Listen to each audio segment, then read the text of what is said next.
Friends, ಇವತ್ತಿನ ವಿಡಿಯೋಗೆ ನಿಮ್ಮೆಲ್ಲರಿಗೂ ಸ್ವಾಗತ. ನಿಮ್ಗೆ ಆಗಲೇ ಗೊತ್ತಿರಬಹುದು, ನಾವು ಒಂದು ಗ್ರೂಪ್ ಡಿ ಯ ಪ್ರಶ್ನೆ ಪತ್ರಿಕೆ ವಿಶ್ಲೇಷಣೆಯ ಒಂದು ಸರಣಿಯನ್ನ ಮಾಡ್ತಾ ಇದ್ದೀವಿ. ಯಾಕಂದ್ರೆ ಗ್ರೂಪ್ ಡಿ ಎಕ್ಸಾಮ್ ಯಾವಾಗ ಬೇಕಾದ್ರೂ ಡಿಕ್ಲೇರ್ ಆಗ್ಬೋದು. ಡಿಕ್ಲೇರ್ ಆದು ಅಂತಂದ್ರೆ ನಿಮಗೆ ಪ್ರಶ್ನೆ ಪತ್ರಿಕೆಯನ್ನ ಒಂದು ವಿಶ್ಲೇಷಣೆ ಮಾಡಿ ಗೊತ್ತಿತ್ತು ಅಂತಂದ್ರೆ ಎಕ್ಸಾಮ್ ಅನ್ನ ಬಿಡಿಸ್ಲಿಕ್ಕೆ, ಎಕ್ಸಾಮ್ಗೆ ಪ್ರಿಪೇರ್ ಮಾಡ್ಲಿಕ್ಕೆ ಒಂದು ಒಳ್ಳೆಯ ಅವಕಾಶ ಸಿಗ್ತೈತಿ ಮತ್ತು ಒಂದು ಒಳ್ಳೆಯ ಏನಂದ್ರೆ ಅನುಭವ ಸಿಗ್ತೈತೆ ಅಂತಕ್ಕಂಥ ಉದ್ದೇಶದಿಂದ ಹಳೆಯ ಪ್ರಶ್ನೆ ಪತ್ರಗಳನ್ನ ವಿಶ್ಲೇಷಣೆ ಮಾಡ್ತಾ ಅವುಗಳನ್ನ ನೋಟ್ ಮಾಡ್ಲಿಕ್ಕೆ ನಾನು ನಿಮ್ಗೆ ಒಂದು ಏನಂದ್ರೆ ಸಜೆಷನ್ ಅನ್ನ ಕೊಡ್ತಾ ಇದ್ದೀನಿ. ಇವತ್ತಿನ ಸೀರೀಸ್ ಇದು 4ನೇ ಸೀರೀಸ್, 3 ವಿಡಿಯೋಗಳು ನನ್ನ ಚಾನಲ್ ಅಲ್ಲಿ ಇದಾವೆ, ನೀವು ನೋಡ್ಕೊಂಡ್ ಬರ್ಬೋದು. ಈ ಒಂದು ವಿಶ್ಲೇಷಣೆಯನ್ನ ಪ್ರಶ್ನೆ ಪತ್ರಿಕೆ ವಿಶ್ಲೇಷಣೆನ ಪ್ರಾರಂಭ ಮಾಡೋದಕ್ಕಿಂತ ಮುಂಚೆ ಒಂದು ನಿಮ್ಗೆ ಈಗಾಗಲೇ ಗೊತ್ತಿರುವ ಹಾಗೆ ನಿನ್ನೆ ಒಂದು ಗ್ರೂಪ್ ಡಿ ಯ ಅಪ್ಡೇಟ್ ಇತ್ತು, ಅಂದ್ರೆ ಕೋಡ್ ಡೇಟ್ ಇತ್ತು 21 ಯಾವುದು 8/2025 ಏನಿತ್ತಂದ್ರೆ ಒಂದು ಹೀರಿಂಗ್ ಇತ್ತು. ಆ ಹೀರಿಂಗ್ ಅಲ್ಲಿ ಏನಾಗಿದೆ ಅಂತಂದ್ರೆ ಮುಂದಿನ ಡೇಟ್ ಬಿದ್ದಿದೆ 1/9/2025 ಡೇಟ್ ಅನ್ನ ಏನ್ ಮಾಡಿದಾರೆ ಅಂದ್ರೆ ಮುಂದಕ್ಕೆ ಹಾಕಿದ್ದಾರೆ. ಕ್ಯಾಟ್ ಅಲ್ಲಿ ಈಗಾಗಲೇ ಗೊತ್ತಿರುವ ಹಾಗೆ ನಿಮಗೆ ಐಟಿಐ ಮತ್ತೆ ರೈಲ್ವೆದರ ಮಧ್ಯೆ ಏನಂತಂದ್ರೆ ಒಂದು ಕೇಸ್ ನಡೀತಾ ಇದೆ. ಆ ಕೇಸ್ ಏನಂತಂದ್ರೆ ಕ್ಯಾಟ್ ಅಲ್ಲಿ 21/8/2025 ಹೀರಿಂಗ್ ಇತ್ತು, ಅಂದ್ರೆ ನಿನ್ನೆ ಹೀರಿಂಗ್ ಇತ್ತು. ನಿನ್ನೆ ಏನಾಗಿತ್ತಂದ್ರೆ ಹೀರಿಂಗ್ ಆಗಿ ಡೇಟ್ ಅನ್ನ ಮುಂದಕ್ಕೆ ಕೊಡಿದಾರೆ, ಅಂದ್ರೆ 1 ಸೆಪ್ಟೆಂಬರ್ 2025 ಏನಂತಾರೆ ಕೋರ್ಟ್ ಹಾಲ್ ನಂಬರ್ 4 ನಲ್ಲಿ ಏನಂತಂದ್ರೆ ಒಂದು ಕೇಸ್ ನಡೆದೈತಿ. ಇನ್ನು 9ನೇ ತಿಂಗಳು 1ನೇ ತಾರೀಕಲ್ಲಿ ಏನ್ ಆಗ್ತೈತೆ ಅಂತ ನಿಮ್ಗೆ ಅಪ್ಡೇಟ್ ಅನ್ನ ಕೊಡ್ತೀನಿ.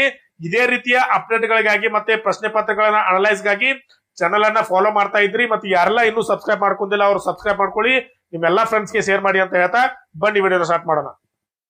ಯಾವುದೇ ಒಂದು ಎಕ್ಸಾಮ್ಗೆ ಪ್ರಿಪರೇಷನ್ ನಡೆಸೋದಕ್ಕಿಂತ ಮುಂಚೆ ಅದರ ಹಳೆಯ ಪ್ರಶ್ನೆ ಪತ್ರಗಳನ್ನ ಅನಲೈಸ್ ಮಾಡೋದು ಒಂದು ಯಶಸ್ಸಿನ ಗುಟ್ ಅಂತ ಹೇಳ್ಬೋದು ಸ್ನೇಹಿತರೆ. ಯಾಕಂದ್ರೆ ಕ್ವಶನ್ ಪೇಪರ್ ನ ಅನಲೈಸ್ ಮಾಡೋದ್ರ ಮೂಲಕ ಎಕ್ಸಾಮಿನ ಹಂತಗಳನ್ನ ನಾವು ಅರ್ಥ ಮಾಡ್ಕೊಳ್ಬಹುದು. ಎಕ್ಸಾಮ್ ಯಾವ ರೀತಿ ಇರ್ತೈತೆ ಅಂತ ಹೇಳಿ ಒಂದು ಕ್ಲಿಯರ್ ಆದಂತ ಪಿಕ್ಚರ್ ಅನ್ನ ನಾವು ಏನಂದ್ರೆ ತಿಳ್ಕೊಳ್ಬಹುದು ಸ್ನೇಹಿತರೆ.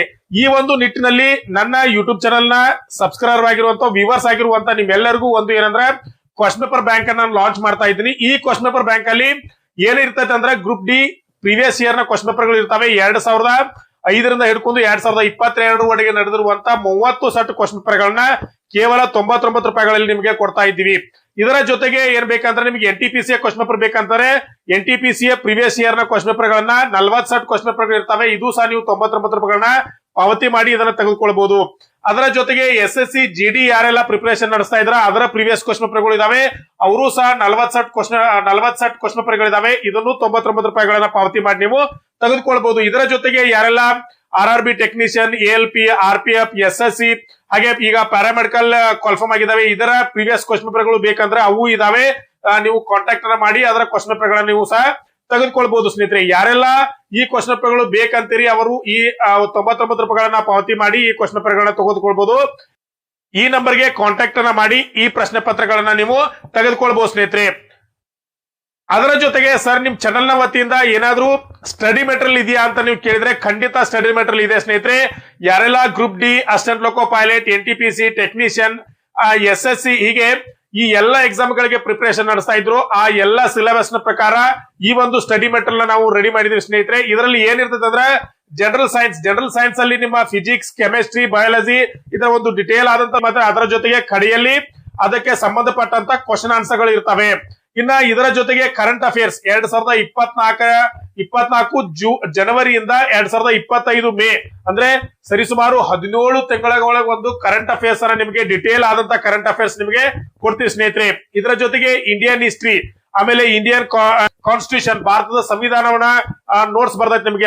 ಅದರ ಜೊತೆಗೆ ಜನರಲ್ ಅವೇರ್ನೆಸ್ 2024 2025 ಏನೆಲ್ಲ ಜಿಕೆ ಮೇಲೆ ಕೇಳಬಹುದು ಅಂತ ಹೇಳಿ ಅದರ ಒಂದು ಫುಲ್ ಆದಂತ ಜಿಕೆ ಅನ್ನ ನಿಮ್ಗೆ ಕೊಡ್ತೀವಿ. ಇದರ ಜೊತೆಗೆ ನಿಮಗೆ ಇದಕ್ಕೆ ಸಂಬಂಧಪಟ್ಟಂತ ಹಳೆಯ ಪ್ರಶ್ನೆ ಪತ್ರಗಳು ಇದರ ಜೊತೆ ಉಚಿತವಾಗಿರ್ತವೆ ಸ್ನೇಹಿತರೆ. ಈ ಎಲ್ಲಾ ಒಂದು ಏನಂದ್ರೆ PDF ನ ರೂಪದಲ್ಲಿ ಇರ್ತದೆ ಸ್ನೇಹಿತರೆ ಈ ಬುಕ್. ಇದೇನಂದ್ರೆ ನಿಮ್ಗೆ ಯಾರಿಗೆಲ್ಲ ಬೇಕು ಅವರು ಈ ನಂಬರ್ಗೆ ಕಾಂಟ್ಯಾಕ್ಟ್ ಅನ್ನ ಮಾಡಿ. ಕೇವಲ ಇದರ ಬೆಲೆ ಎಷ್ಟಿರ್ತಂದ್ರೆ 299 ರೂಪಾಯಿಗಳಿಗೆ ಇರ್ತಾವೆ. ನಿಮ್ಗೆ 299 ಪಾವತಿ ಮಾಡಿ ಈ ಒಂದು ನೋಟ್ಸ್ ಅನ್ನ ನೀವೆಲ್ಲರೂ ತೆಗೆದುಕೊಳ್ಬಹುದು ಸ್ನೇಹಿತರೆ. ಪ್ರಶ್ನೆ ನೋಡೋಣ.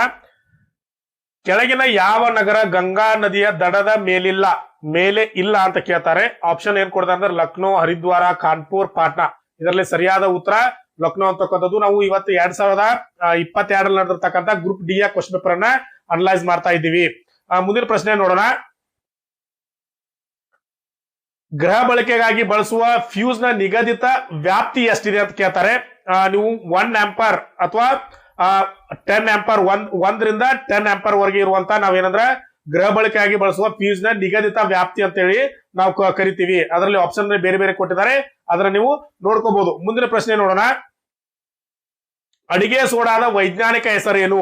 ಅಡಿಗೆ ಸೋಡಾದ ವೈಜ್ಞಾನಿಕ ಹೆಸರು ಕೇಳ್ತಾರೆ. ಸೋಡಿಯಂ ಸಲ್ಫೇಟ್ ಅಂತ ಹೇಳ್ತಾರೆ, ಸೋಡಿಯಂ ಬೈಕಾರ್ಬೋನೇಟ್ ಅಂತ ಹೇಳ್ತಾರೆ, ಸೋಡಿಯಂ ಕ್ಲೋರೈಡ್ ಅಂತ ಹೇಳ್ತಾರೆ, ಸೋಡಿಯಂ ಬೈಕಾರ್ಬೋನೇಟ್ ಅಂತ ಹೇಳ್ತಾರೆ. ಇದರಲ್ಲಿ ಸರಿಯಾದ ಉತ್ತರ ಸೋಡಿಯಂ ಬೈಕಾರ್ಬೋನೇಟ್ ಅಂತಕ್ಕಂಥದ್ದು, NaHCO3 ಅಂತಕ್ಕಂಥದ್ದು ಏನಂತಂದ್ರೆ ಅಡಿಗೆ ಸೋಡಾದ ವೈಜ್ಞಾನಿಕ ಹೆಸರು. ಇದನ್ನೆಲ್ಲ ನೀವೇನಂದ್ರೆ ಇವ್ ಯಾವ್ಯಾವ ಏನಂತಾರೆ ಎಲ್ಲವನ್ನ ಇವನು ನೋಡ್ಕೋಬೇಕಾಗ್ತಾ ಸ್ನೇಹಿತರೆ. ಇನ್ನ ಮುಂದಿನ ಪ್ರಶ್ನೆ ನೋಡೋಣ. ಯಾವ ಅವಧಿಯಲ್ಲಿ ವಾತಾವರಣದಲ್ಲಿನ ಓಜೋನ್ ಪ್ರಮಾಣವು ತೀವ್ರವಾಗಿ ಕುಸಿಯಲು ಪ್ರಾರಂಭಿಸಿತು ಅಂತ ಕರೀತಾರೆ? ಅಂದ್ರ ಯಾವ ಒಂದು ದಶಕದಲ್ಲಿ, ಯಾವ ದಶಕದಲ್ಲಿ ಓಜೋನ್ ಪ್ರಮಾಣವು ತೀವ್ರವಾಗಿ ಕುಸಿಯಲು ಪ್ರಾರಂಭಿಸಿತು ಅಂತ ಕೇಳ್ತಾರೆ. 1990ರ ದಶಕದಲ್ಲಿ, 80ರ ದಶಕದಲ್ಲಿ, 60ರ ದಶಕದಲ್ಲಿ, 70ರ ದಶಕದಲ್ಲಿ ಅಂತ ಕೇಳ್ತಾರೆ.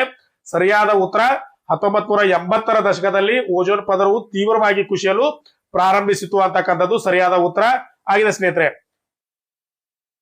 ಇನ್ನು ಮುಂದಿನ ಪ್ರಶ್ನೆ ನೋಡೋದಾದ್ರೆ, ದೇವಪ್ರಯಾಗದಲ್ಲಿ ಅಂದ್ರೆ ಉತ್ತರಾಖಂಡದಲ್ಲಿ ಬರುವಂತದ್ದು ಈ ಕೆಳಗಿನ ಯಾವ ಎರಡು ನದಿಗಳ ಸಂಗಮದಿಂದ ಗಂಗಾ ನದಿ ಉಂಟಾಗಿದೆ? ಇಲ್ಲಿ ಅಂದ್ರೆ ದೇವಪ್ರಯಾಗದಲ್ಲಿ ಈ ಎರಡು ನದಿಗಳು ಸಂಗಮವಾಗಿ ಗಂಗಾ ನದಿ ಅಂತಕ್ಕಂತ ನದಿಯ ಉಗಮಕ್ಕೆ ಕಾರಣ ಆಗ್ತಾವು ಅಂತಕ್ಕಂಥದ್ದು ಯಾವ ನದಿಗಳಂತ ಕೇಳ್ತಾರೆ. ಆಪ್ಷನ್ ಅಲ್ಲಿ ಭಾಗೀರಥಿ ಮತ್ತು ಯಮುನಾ ಅಂತ ಕೊಟ್ಟಿದ್ದಾರೆ, ಯಮುನಾ ಗೋಮತಿ ಅಂತ ಕೊಟ್ಟಿದ್ದಾರೆ, ಅಲಕನಂದ ಮತ್ತು ಭಾಗೀರಥಿ ಅಂತ ಕೊಟ್ಟಿದ್ದಾರೆ, ಅಲಕನಂದ ಮತ್ತು ಯಮುನಾ ಅಂತ ಕೊಟ್ಟಿದ್ದಾರೆ. ಇದರಲ್ಲಿ ಸರಿಯಾದ ಉತ್ತರ ಆಪ್ಷನ್ ಸಿ ಅಲಕನಂದ ಮತ್ತು ಭಾಗೀರಥಿ ಅಂತಕ್ಕಂಥದ್ದು ಸರಿಯಾದ ಉತ್ತರ. ಏನು ದೇವಪ್ರಯಾಗದಲ್ಲಿ ಅಲಕನಂದ ಮತ್ತು ಭಾಗೀರಥಿ ಅಂತಕ್ಕಂಥ ಎರಡು ನದಿಗಳು ಏನಂದ್ರೆ ಒಂದು ಸಂಗಮ ಆಗುವುದರಿಂದ ಅಲ್ಲಿಂದ ಗಂಗಾ ನದಿ ಉತ್ಪತ್ತಿ ಆಕತಿ ಅಂದ್ರೆ ಉಗಮ ಆಗಿ ಮುಂದೆ ಹೋಗ್ತೈತೆ ಅಂತಕ್ಕಂಥದ್ದು ಸರಿಯಾದ ಉತ್ತರ ಸ್ನೇಹಿತರೆ. ಅಂದ್ರೆ ಮುಂದಿನ ಪ್ರಶ್ನೆ ನೋಡೋಣ. ವಿದ್ಯುತ್ ಮಂಡಲಗಳಲ್ಲಿ ವಿದ್ಯುತ್ ಪ್ರವಾಹದ ಹರಿವಿನಿಂದಾಗಿ ನಷ್ಟಗಳು ಡ್ಯಾಶ್ ರೂಪದಲ್ಲಿ ಉಂಟಾಗುತ್ತವೆ ಅಂತಕ್ಕಂಥದ್ದು ಪ್ರಶ್ನೆ ಆಗಿದೆ ಸ್ನೇಹಿತರೆ. ಇಲ್ಲಿ ಆಪ್ಷನ್ ಗಳನ್ನ ನಾವು ನೋಡೋದಾಗ್ತಾರೆ. ಶಬ್ದ, ಕಾಂತೀಯ ನಷ್ಟ, ಶಾಖ ಮತ್ತು ಬೆಳಕು. ಇಲ್ಲಿ ಸರಿಯಾದ ಉತ್ತರ ಶಾಖ ಅಂತಕ್ಕಂಥದ್ದು ಸರಿಯಾದ ಉತ್ತರ ಆಗಿದೆ ಸ್ನೇಹಿತರೆ. ನಾವು ಮುಂದಿನ ಪ್ರಶ್ನೆ ನೋಡೋದಾದ್ರೆ, 1000 ಏಕದಿನ ಅಂತಾರಾಷ್ಟ್ರೀಯ ಪಂದ್ಯಗಳನ್ನು ಆಡಿದ ಮೊದಲ ದೇಶ ಯಾವುದು? ಇಲ್ಲಿ 1000 ಏಕದಿನ ಅಂತಾರಾಷ್ಟ್ರೀಯ ಪಂದ್ಯಗಳನ್ನು ಆಡಿದ ಮೊದಲ ದೇಶ ಅಂತ ಯಾವ್ದು ಕೇಳ್ತಾರೆ. ಆಸ್ಟ್ರೇಲಿಯಾ, ಶ್ರೀಲಂಕಾ, ಭಾರತ, ಪಾಕಿಸ್ತಾನ ಅಂತ ಕೊಡ್ತಾರೆ. ಇದರಲ್ಲಿ ಸರಿಯಾದ ಉತ್ತರ ಭಾರತ ಅಂತಕ್ಕಂಥದ್ದು. ಭಾರತವು 1000 ಏಕದಿನ ಅಂತಾರಾಷ್ಟ್ರೀಯ ಪಂದ್ಯಗಳನ್ನು ಆಡಿದ ಮೊದಲ ದೇಶವಾಗಿದೆ ಸ್ನೇಹಿತರೆ. ನಾವೆಲ್ಲರೂ ಹೆಮ್ಮೆ ಪಡುವಂತ ವಿಷಯ ಇದಾಗಿದೆ ಸ್ನೇಹಿತರೆ. ಇನ್ನು ಮುಂದಿನ ಪ್ರಶ್ನೆ ನೋಡೋಣ.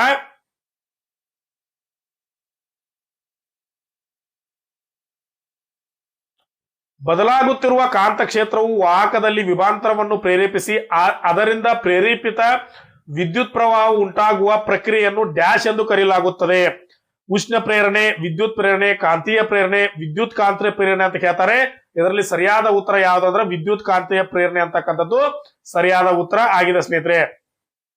ಮುಂದಿನ ಪ್ರಶ್ನೆ ನೋಡೋದಾತಂದ್ರೆ, ವಿದ್ಯುತ್ ಮಂಡಲಗಳಲ್ಲಿ ವಿದ್ಯುತ್ ಪ್ರವಾಹದ ಹರಿವಿನಿಂದಾಗಿ ನಷ್ಟಗಳು ಡ್ಯಾಶ್ ರೂಪದಲ್ಲಿ ಉಂಟಾಗುತ್ತವೆ. ಈಗಾಗಲೇ ಹೇಳಿದೆ ಅನ್ಸುತ್ತೆ, ಮತ್ತೆ ರಿಪೀಟ್ ಆಯ್ತು, ಇರ್ಲಿ. ಶಬ್ದ, ಕಾಂತೀಯ ನಷ್ಟ, ಶಾಖ ಮತ್ತು ಬೆಳಕು. ಇದರಲ್ಲಿ ಇವಾಗ ನೋಡಿದಾಗೆ ಶಾಖ ಅಂತಕ್ಕಂಥದ್ದು ಸರಿಯಾದ ಉತ್ತರ ಆಗಿದೆ ಸ್ನೇಹಿತರೆ. ಇದಾಗಿತ್ತು ಇವತ್ತಿನ ಪ್ರಶ್ನೆ ಪತ್ರಿಕೆ ವಿಶ್ಲೇಷಣೆ. ಇದೇ ರೀತಿಯ ಪ್ರಶ್ನೆ ಪತ್ರಿಕೆಗಳ ವಿಶ್ಲೇಷಣೆಗಾಗಿ ವಿಡಿಯೋನ ಸಬ್ಸ್ಕ್ರೈಬ್ ಮಾಡ್ಕೊಳ್ಳಿ, ಮತ್ತೆ ಪಕ್ಕದಲ್ಲಿ ಬೆಲ್ ಐಕಾನ್ ಪ್ರೆಸ್ ಮಾಡಿ, ನಿಮ್ ಫ್ರೆಂಡ್ಸ್ಗೆಲ್ಲ ಶೇರ್ ಮಾಡಿ. ಮುಂದಿನ ವಿಡಿಯೋದಲ್ಲಿ ಭೇಟಿ ಆಗೋಣ. ನಮಸ್ಕಾರ.